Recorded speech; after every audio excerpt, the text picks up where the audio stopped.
오늘은 하나님의 나라의 본질에 대한 이야기예요. 하나님의 나라의 본질은 의와 평강과 희락이라, 이 세 가지 주제이죠. 핵심 키워드를 가지고 말씀을 나눌 텐데, 부제는 이제 형제보다 더 귀한 것이 뭐냐, 그것은 없다라는 부제를 가지고 오늘 말씀 좀 나누고 싶어요. 오늘은 이제 교회에 대한 본질에 대한 이야기들이 있어요. 교회에 대한 본질적인 이야기를 본문을 통해서 하고 싶은데, 어떤 공동체나 단체든지 처음 시작할 때는 너무 좋아요. 그 딱 정체성과 이런 목적의식이 명확하고 그대로 가거든요. 그런데 이제 한 세대가 끝이 나고 또 2세대가 되고 3세대가 되면 그 모임이나 어떤 단체나 공동체들이 조금 본질이랑 벗어나기 시작해요. 그러면서 여러 갈등, 문제들이 생기거든요. 오늘도 이런 어떤 맥락의 교회도 그랬었어요. 교회도 중세 교회를 보통 이제 암흑기라고 하거든요. 그때 다시 이제 외쳤던 슬로건이 있었어요. 종교개혁일 때 그때 외쳤던 슬로건이 아드폰테스예요. 이제 아드폰테스란 말은 근본으로 돌아가자, 다시 근원으로 돌아가라, 이런 말이거든요. 넥스트 베이직이라고 해서 기본으로 돌아가자. 이게 이제 그 종교개혁의 외침이었어요. 우리 기본이 어딜까요? 네, 맞아, 성경이에요. 그래서 가장 기본으로 돌아가는 외침이 그 중세 암흑기 때 종교개혁 외침이 이 아드폰테스였어요. 결국에는 그 공동체가 존재하는 가장 본질적인 이유, 또 핵심적인 것으로 돌아갈 때 이제 다시 회복되거든요. 그래서 그 이야기를 오늘 본문을 통해서 좀 하고 싶어요. 본문이 말하고 있고, 또 오늘 가장 중요한 말을 좀 거칠게 말한다면, 교회는 개모임이나 동아리가 아니야. 이게 이제 오늘 이제 하는 이야기예요. 그래서 오늘 교회의 본질에서 우리가 교회가 본질을 잃어버리면 어떻게 다른 길로 가는가? 그래서 교회 안에서 그냥 좋은 게 좋은 거고, 뭐 이렇게 그냥 좋은 게 좋은 것으로 넘어가기 시작하면 점점 이제 이게 다른 길로 가게 되거든요. 그래서 그 이야기가 오늘 본문에서 그 부분을 좀 찾아보고자 합니다. 그래서 핵개인주의 시대라고 하잖아요. 들어보셨죠? 핵개인 시대, 이런 이야기 들었잖아요. 그런 시대일수록 이 공동체성, 교회에 대한 본질적인 이야기가 정말 중요한 시대인 것 같아요. 오늘 한번 첫 번째 대지로 한번 들어가 보겠습니다. 오늘 말씀에 13절이거든요. 13절 말씀을 같이 한번 읽어보도록 할게요. 13절 시작. 그런즉 우리가 다시는 서로 비판하지 말고 도리어 부딪힐 것이나 거칠 것을 형제 앞에 두지 아니하도록 주의하라. 아멘. 그러면 지난주 혹시 기억나세요?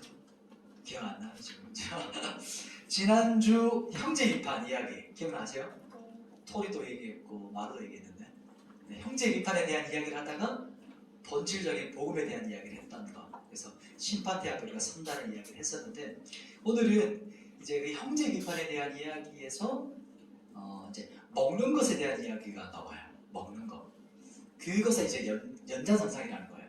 지난주 14장, 지금 14장 마지막 뒷부분을 보고 있거든요. 그래서 먹는 것에 대한 이야기를 다시 하고 있어요.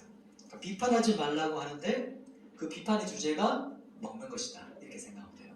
그 부분이 이제 14절, 15절 두 절 말씀인데, 이 부분도 한번 교독해서 보죠. 제가 14절, 여러분이 15절 한번 읽어볼게요. 제가 먼저 읽겠습니다.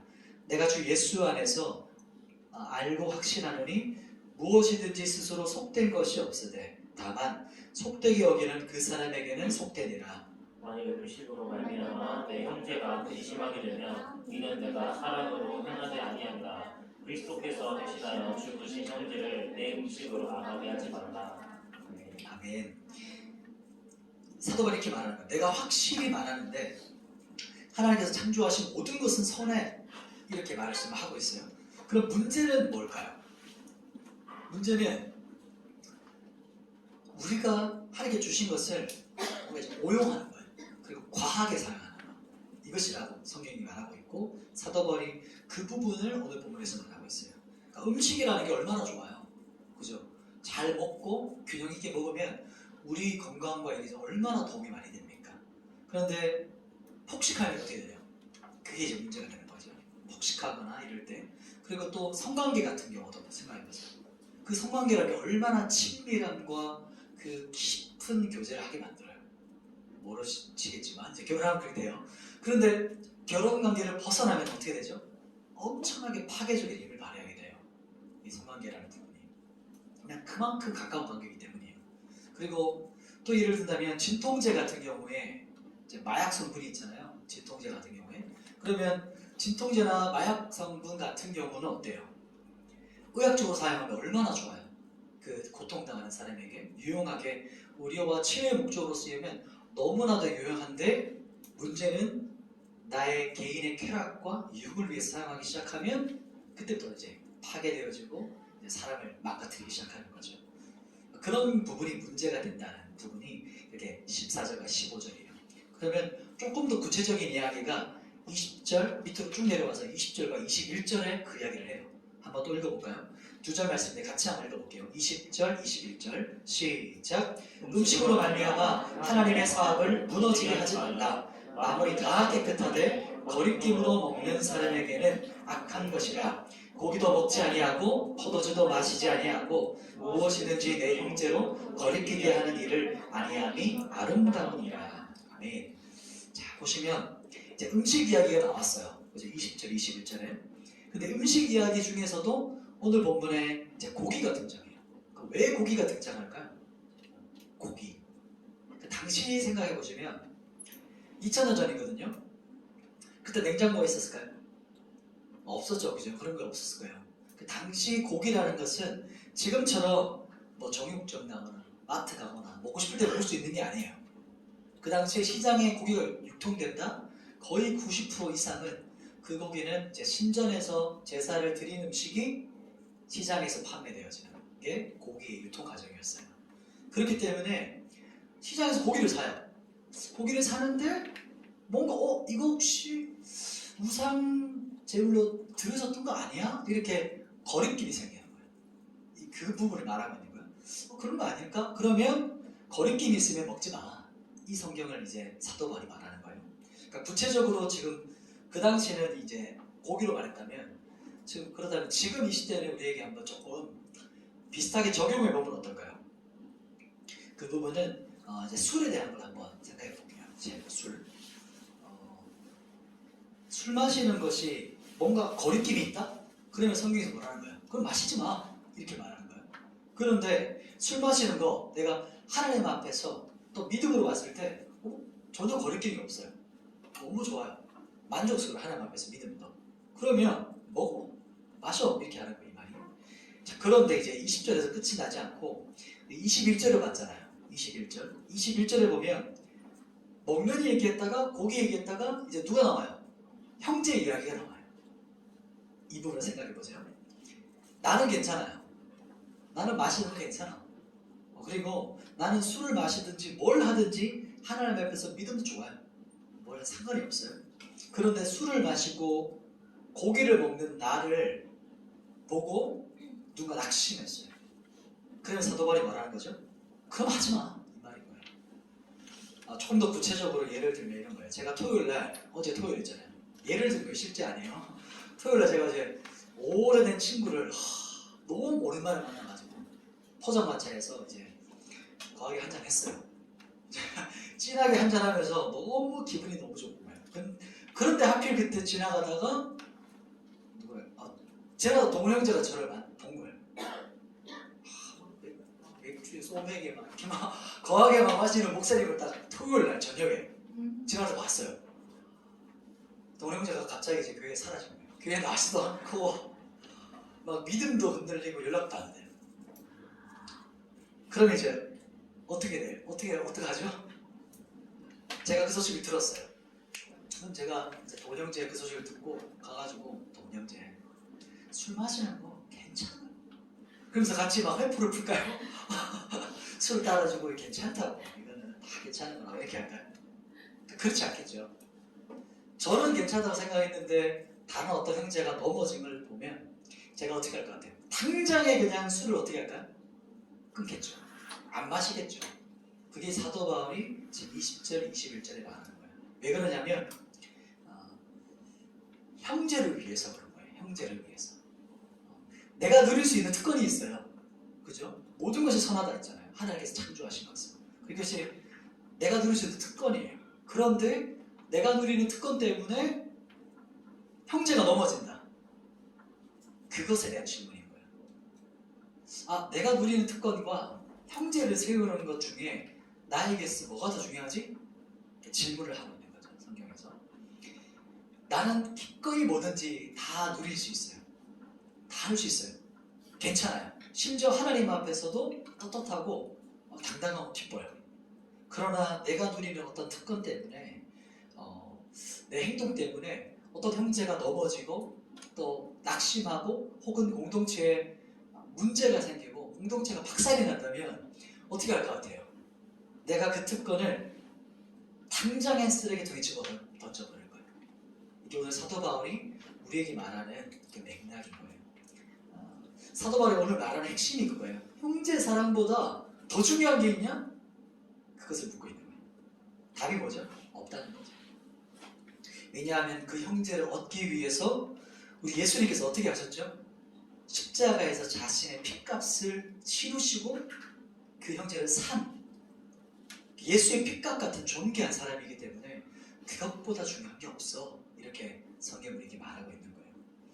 얼마나 귀한 존재입니까? 천하보다 귀한 존재가 지금 옆에 있는 한 사람이 온 천하보다 귀하다 하거든요. 영원한 존재이기 때문에. 그래서 오늘 성경에서는 내가 먹고 마시는 거, 즐기는 것 때문에 잃을 수 없다. 이게 첫 번째 이제 핵심이에요. 이 말 이제 좀 이해됐어요? 오해하면 조금 이제 마칠 때 패밀리 볼 때 이제 홈포집을 가시면 안 돼요. 낙심할 수 있기 때문에 우리가 누릴 수 있는 것을 내려놓는다는 거. 이게 첫 번째 맥락인 거예요. 죄라는 것, 율법주의보다 더 한 단계 업그레이드된 거예요. 내가 지키고 안 지키고가 아니고 형제 사랑의 차원으로 올라가는 거예요. 신약의 복음, 예수 그리스도의 복음. 두 번째로 한번 넘어가 보십시다. 오늘 이제 좀 덜 적었죠? 자, 적어보시죠. 목숨값을 지불한 값어치, 존귀한 사람, 그 사람이 바로 예수, 우리 옆에 있는 사람이에요.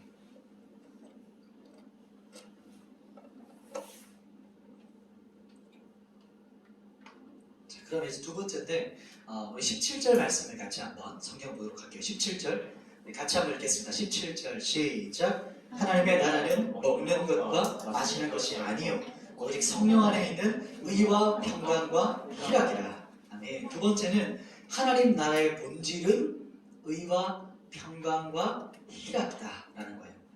자, 하나님의 나라는 쉽게 말하면 먹고 마시는 거 아니야. 이렇게 성경이 말하는 거죠.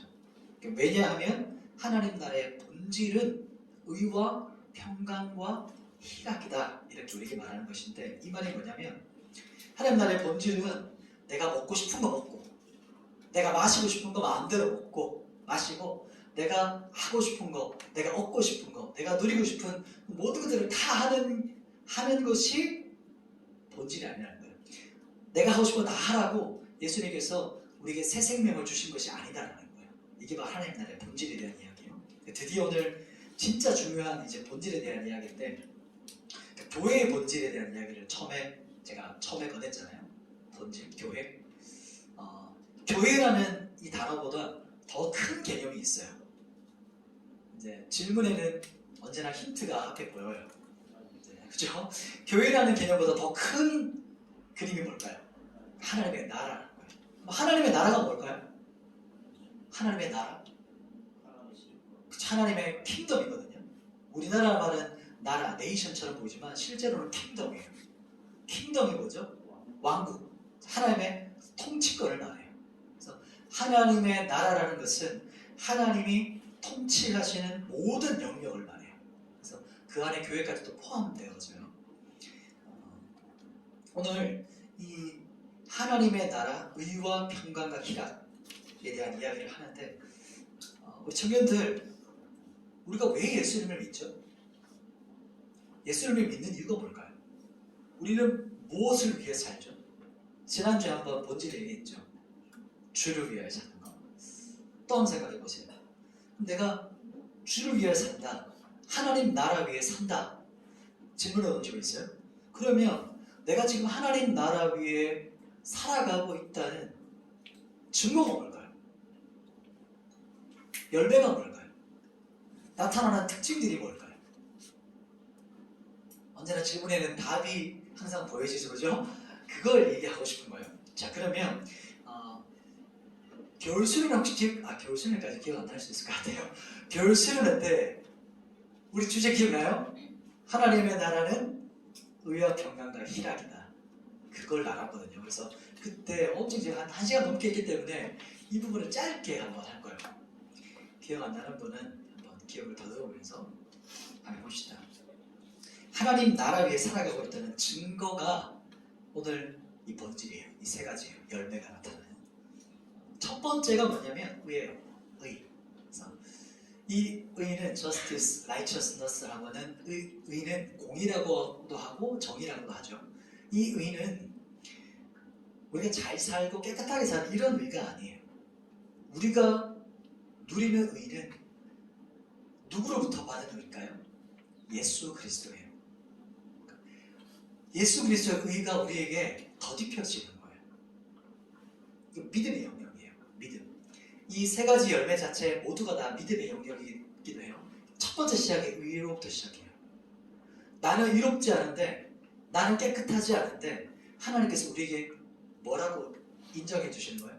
너는 의로운 존재야. 너는 거룩한 존재야. 너는 나의 아들이야. 이 뜻이에요. 너는 나의 자녀야. 이 뜻이 너는 의로운 존재라는 뜻이에요. 이 부분이 지금 내 현존이랑은 좀 차이가 있을 수 있어요. 내가 나를 바라보는 모습이랑 좀 다를 수 있거든요. 그러나 믿음으로 이 의를 취하는 거예요. 이게 바로 이제 처음 시작이에요. 이 부분이 좀 어려워요. 이제 믿음에 대한 이야기를 오늘 잠깐 세 번째 영역에서 하고 세 번째 넷째 때 다음 주에는 조금 더 구체적으로 할 거거든요. 그래서 오늘 잘 한번 가봅시다. 첫 번째는 의예요. 예수 그리스도 안에 의가 우리에게 더딥혀지면 내가 의롭다라는 것이 인정이 되고 나면 그 다음에 우리의 심령 안에 실제적으로 오는 뭔가가 있어요. 그게 두 번째거든요. 두 번째 뭘까요? 평강이에요.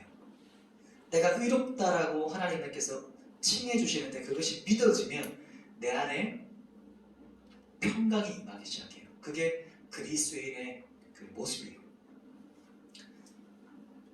나는 죄인이라 생각하는데 하나님 나를 향해서 그 죄를 내가 담당했어. 내가 치렀어. 넌 이제 더 이상 죄인이 아니라 의인이야. 나의 아들이야. 라고 말씀해 주실 때 하늘로부터 내려오는 것이 뭐냐면 평강이에요. 예를 한번 들어봅시다. 세상이 막 뒤집어져요. 그래서 지금 이제 태평양이 보이죠. 태평양 한가운데 우리가 딱 뚫어졌어. 그런데 그 태평양 한가운데 막 태풍이 몰아치는데 우리 분명히 태평양 한가운데 있는데 우리가 지금 어디 속에 있냐면 잠수함 속에 있어요. 깊은 바닷속으로 들어갔어요. 그러면 세상은 난리가 나고 태풍이 치는데 우리는 지금 어때요? 아주 고요하고 평안해요. 이게 하나님께로부터는 평강이라고 해요. 샬롬이라고 해요.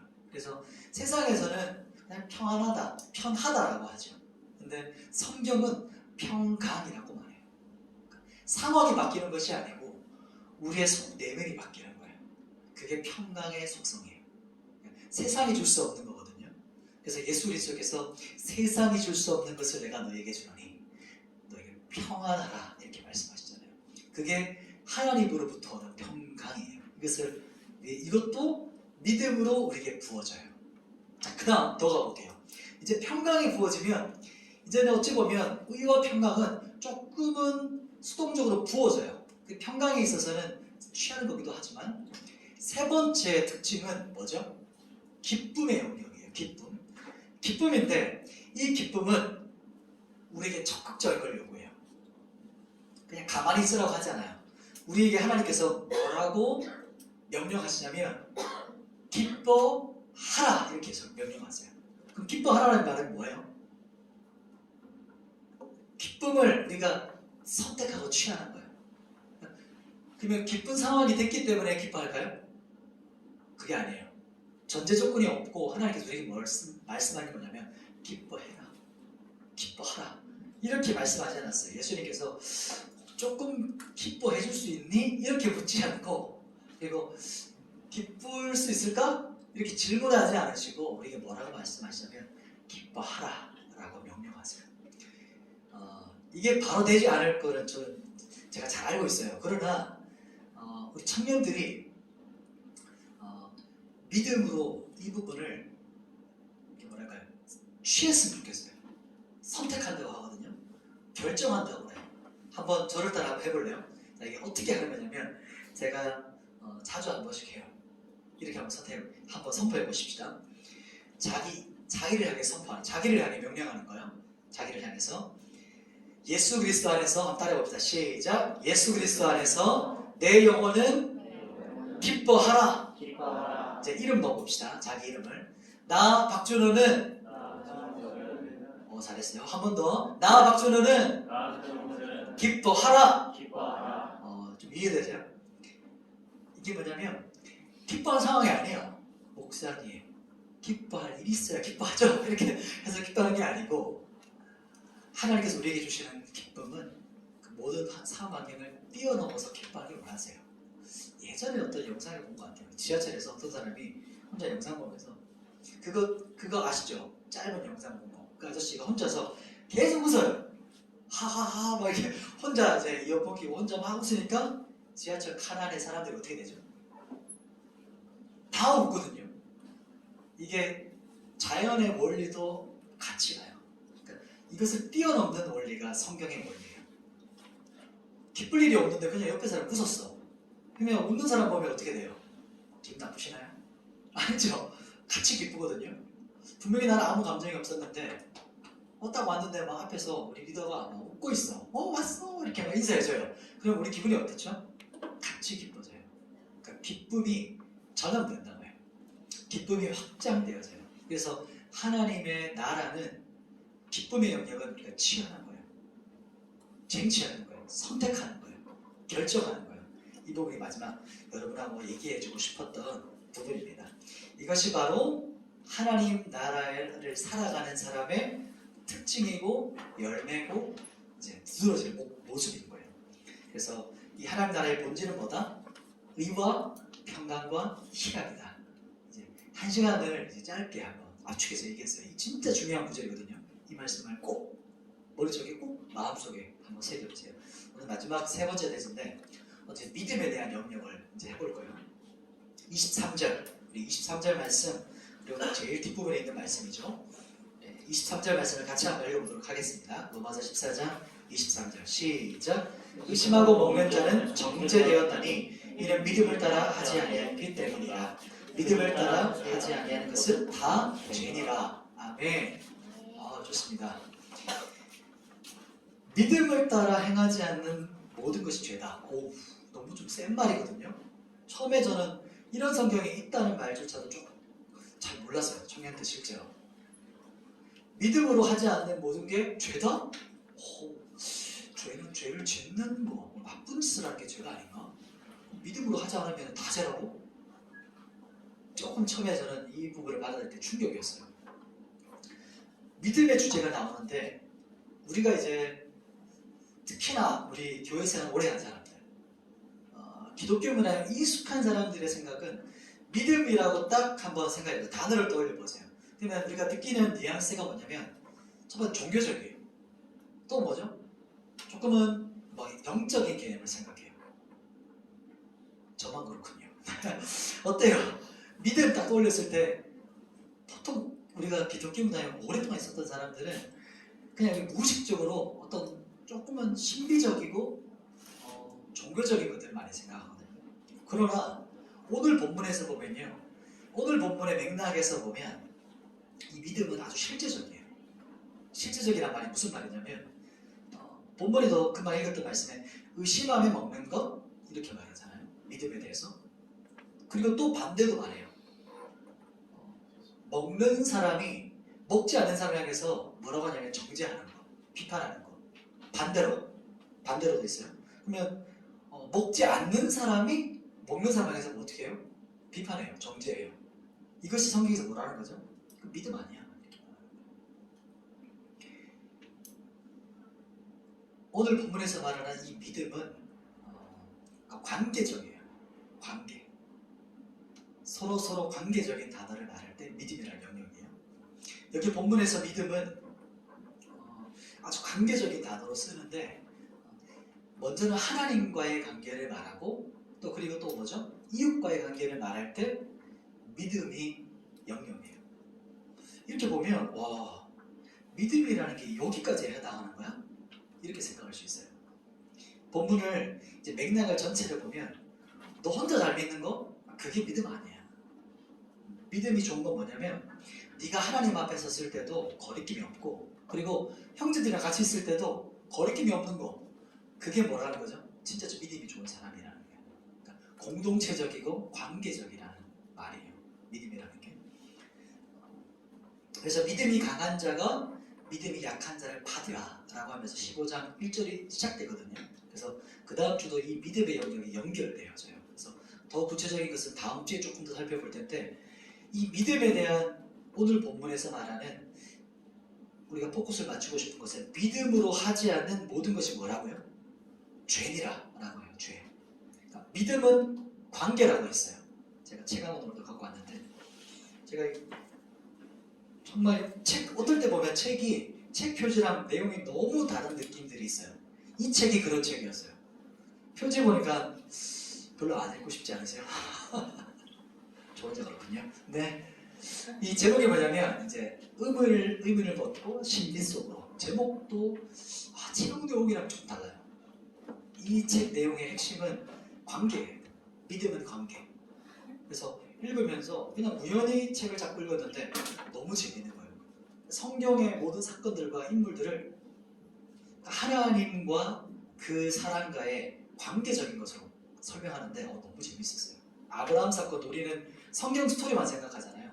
그러니까 성경 스토리 그 이면에 있는 아브라함이 가지고 있었던 그 심리적인 거, 그 마음적인 것들을 막 표현하는데, 그래서 의미를 벗고 신비 속으로, 이런 책이에요. 그래서 한번 읽어보면 아주 성경 사건들을 새롭게 접근하는, 그래서 포커스는 핵심 키워드는 관계에 대한 책이에요. 왜 관계를 지금 얘기하고 있냐면요, 오늘 본문에서 보면 믿음으로 하지 않는 모든 것이 죄니라 라고 할 때 이 문장과 이 맥락을 관계라는 것으로 해석하지 않으면 우리가 오해할 수가 있어요. 예를 들어 볼게요. 집에서 우연히 어떤 집에 불이 났어. 불이 났어요. 근데 집안에 어떤 애가 있었어요. 그 집안에 어린아이가 있어가지고 난리가 났어요. 지금 불이 막 건물 안에 번지니까 소방차가 왔고 막 불을 끄고 있는데 그 애가 지금 창문에 달려가지고 무서워가지고 뛰어내리지도 못하고 발만 바닥바닥하고 있고, 밑에서는 이미 만반의 준비를 해가지고 소방사가 뛰어내리라고 막 애를 어르기도 하고 막 설득하고 막 때로 막 소리도 지르고 막 온 동네 사람들이 막 뛰어내리라고 해요. 근데 애가 어때요? 못 뛰어내리는 거예요. 무서워가지고. 근데 그때 이제 한참 실랑이를 하고 있었죠. 점점 불이 번지는데 그때 누군가가 외쳐요. 뛰어내려! 이렇게 외쳤어요. 그랬더니 그 애가 그 외쳤던 그 사람이 안에서 팍 뛰어내리는 거예요. 누구였을까요? 제가 벌써 답을 띄웠죠. 아버지였어요. 아빠가 딱 와가지고 한마디 뛰어내려! 이렇게 했더니 그 애가 아빠를 딱 보고 탁 뛰어내리는 거예요. 이게 무슨 말이냐면 이것이 믿음이에요. 그러니까 믿음이라는 것은 어떤 이해라든지 어떤 설득의 차원을 넘어가는 거예요. 그래서 우리가 믿음은 관계라고 말할 때, 우리가 믿는다고 말할 때 어떤 정보적인 지식, 어떤 정보를 습득하는 것을 넘어서는 것을 말해요. 그 넘어선다는 말은 관계적인 측면을 말하는 거예요. 믿음이 있다, 내가 믿는다라고 말할 때. 그래서 우리가 지금 믿는다고 말하는 것은 우리가 가장 잘 표현하는 것이 바로 믿음은 뭐다? 관계다. 믿음은 관계다. 그 반대도 있어요. 기독교는 관계의 종교라고 하거든요. 관계가 중심이라는 말이에요. 종교라는 말이 좋지 않죠. 중심이에요. 반대로 죄에 대한 것도 생각해 보세요. 그럼 죄가 뭐죠? 관계가 끊어진 거예요. 죄라는 것은 하나님하고 관계가 단절된 것을 죄라고 해요. 그래서 믿음은 그 사람을 아는 만큼 어떻게 될까요? 커가는 거예요. 자라가는 거예요. 견고해져 가는 거예요. 그래서 어떤 정보와 이해와 설득을 뛰어넘는 거, 저게 이제 딱 갈라지는 거예요. 믿음이라는 것이 하나님과 관계가 딱 돼 있다, 연결되어 있다, 관계가 되어 있다. 그러면 저는 열매가 맺혀지는 거예요. 반대로 똑같이 활동해요. 똑같이 살아가요. 그런데 하나님의 관계가 어떻게 되죠 지금? 끊어졌어요. 그럼 내 삶이 어떻게 돼요? 황폐해져요. 열매가 없는 거예요. 그게 바로 오늘 본문에서 말하는 믿음으로 하지 않는 모든 것이 뭐라고요? 죄니라. 이 죄라는 것도 관계적인 측면을 말하는 거예요. 그래서 관계, 하나님을 믿고 깊어지고 신뢰하는 만큼 어떻게 되죠? 그 사람의 믿음은 자라가는 거예요. 그래서 오늘 본문에서 말하는 관계가 배제된 모든 것, 그래서 하나님 앞에서 죄라는 거죠. 그것은 하나님과 관계가 끊어져 있는 우리의 모든 말과 행동과 활동들은 열매를 맺어야 못 맺어요? 맺지 못한다. 이것이 바로 이 세 번째 말하는 거예요. 말씀을 한번 정리해 보십시다. 첫 번째는 뭐였죠? 첫 번째, 우리 형제보다 더 귀한 것이 있냐 이렇게 물었잖아요. 첫 번째, 형제보다 더 귀한 것이 있습니까? 없죠. 왜냐하면 내가 누리는 그 특권보다 그것 때문에 형제가 넘어진다면 내가 누리는 특권, 내가 할 수 있는 모든 것, 나에게 허용되어 있는 모든 것을 내려놓겠다. 쓰레기통에 던져버리겠다. 공동체가 세워지고 형제가 세워지고 공동체가 세워지는 것이 나에게 더 중요하다. 이 이야기를 오늘 사도 바울을 통해서 얘기했어요. 그래서 두 번째가 뭐였죠? 하나님 나라의 본질이 뭐였죠? 의와 평강과 희락이다. 이 세 가지 얘기를 했어요. 샬롬, 평강은 폭풍이 치는 그 바다 한가운데서 잠잠하고 고요한 사람. 이것이 바로 하나님으로부터 평강이다. 이제 세 번째가 뭐였죠? 세 번째는 우리 마지막 봤던 이제 관계적인 이 믿음에 대한 이야기였어요. 그러니까 믿음을 따라하지 않는 모든 것이 죄다. 그것은 하나님을 믿고 신뢰하는 만큼 우리가 믿음이 자라가요. 그래서 여러분이 한 걸음 한 걸음 자라가는 거예요. 믿음이라는 것이. 그래서 우리가 누군가 옆에 사람이랑 어떤 누구 친구랑 또 연인이랑 관계가 깊어진다는 게 뭐죠? 서로 관계가 믿고 신뢰가 계속 쌓여져 가는 거잖아요. 똑같아요. 하나님하고도 신비적이고 종교적인 게 있어요. 그러나 그보다 더 기반적인 것은 관계적인 측면이에요. 우리의 마음을 사람에게 터놓는 것처럼 나를 터놓는 거예요. 이야기하는 거예요. 하나님하고. 지금 우리 리더들 팝하게 돌고 있잖아요. 그 핵심이 관계잖아요. 그 부분입니다. 우리 예배팀 한번 도와주시면 감사하겠습니다. 우리 함께 기도했으면 좋겠는데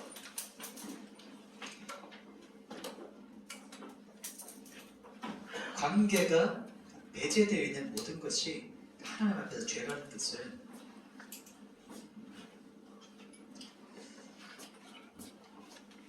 우리가 하나님하고 관계없이 이렇게 살아갈 수 있다는 뜻이에요. 교회 다니는데 우리가 하나님과의 관계하지 않고 그냥 살아갈 수 있어요. 깊이 신뢰하지 않고 그 부분을 돌아보면서 함께 기도했으면 좋겠어요. 오늘 우리가 새로